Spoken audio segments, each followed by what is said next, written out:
2층에 있는 50평 규모의 장소로 옮겼을 때 대학생들이 모여들었지만 이준승이라는 자가 그 35명 중에서 12명을 데리고 나갔다.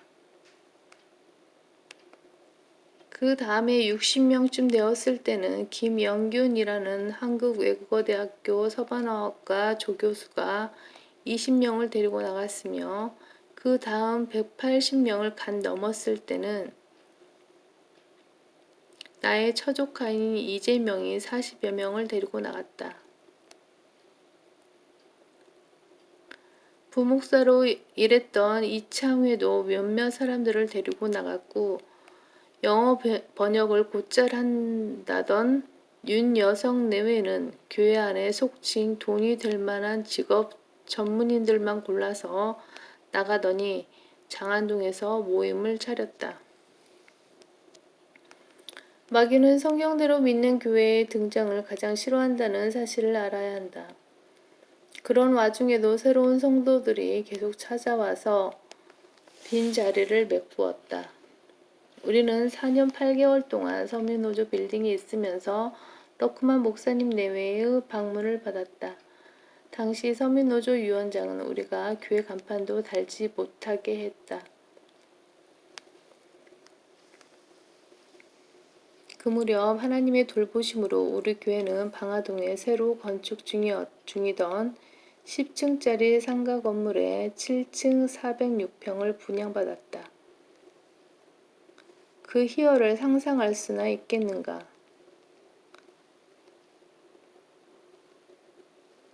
나는 하나님께 감사의 기도를 드리면서 이제는 장소에 대해 더 이상 기도하지 않겠습니다 라고 말씀드렸다.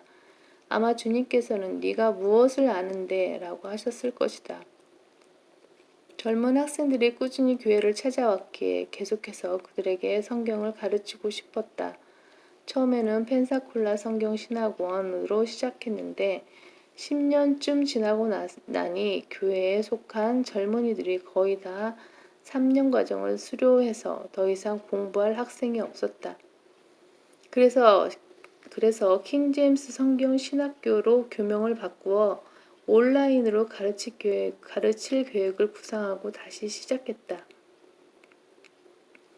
신학교 강사로는 김기준, 숭실대, 김기준과 조승규, 인하대를 비롯한 조승규를 오랫동안 믿음의 생활을 신실하게 한 사람들로 여기고 그들에게 여러 과목을 맡겼으며 이창희에게는 헬라어와 히브리어를 가르치게 했고 나머지 과목들은 내가 다 맡았다.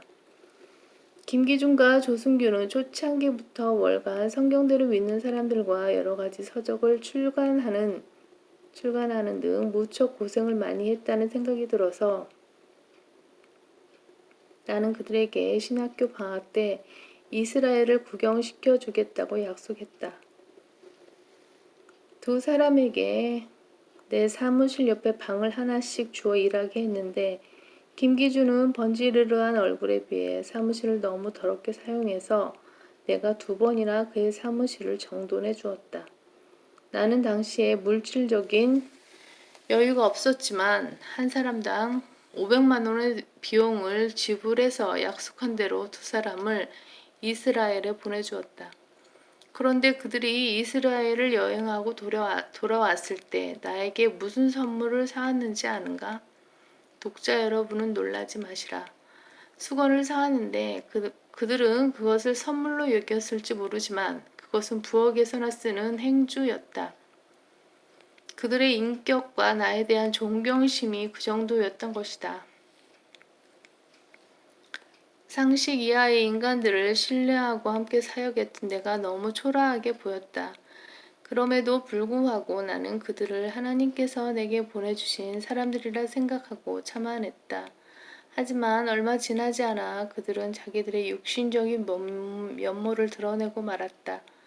결국 나는 그들을 쫓아냈다. 특히 김기준은 돈을 너무 밝혔다.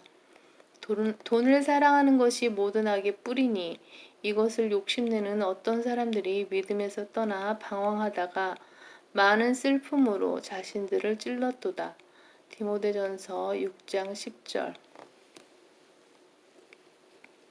끝으로 내가 미국 영주권을 쓰레기통에 버린 후 1992년에 빈털터리로 새롭게 시작하여 오늘에 이르기까지 주님으로부터 받은 돈은 김포고촌에 새로 지은 교회 건물 140억 원과 강화교육관 25억 원, 내가 머물고 있는 쉼터 5억 원, 미국 목사들 5명이 수년간 지원한 돈으로 부지를 매입한 것인데, 그 중에서 러크만 목사님은 수년간 매월 $830 이상 보내주셨다. 등 170억 원에 달한다. 특히 고촌에 있는 교회 건물은 건축하는데 140억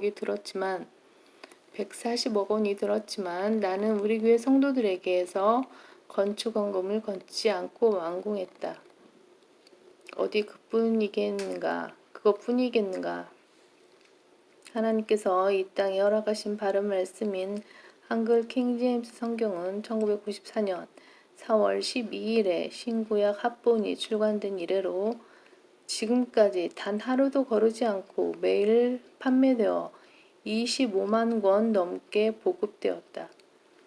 살아있는 하나님의 말씀의 역사란 바로 이런 것이다.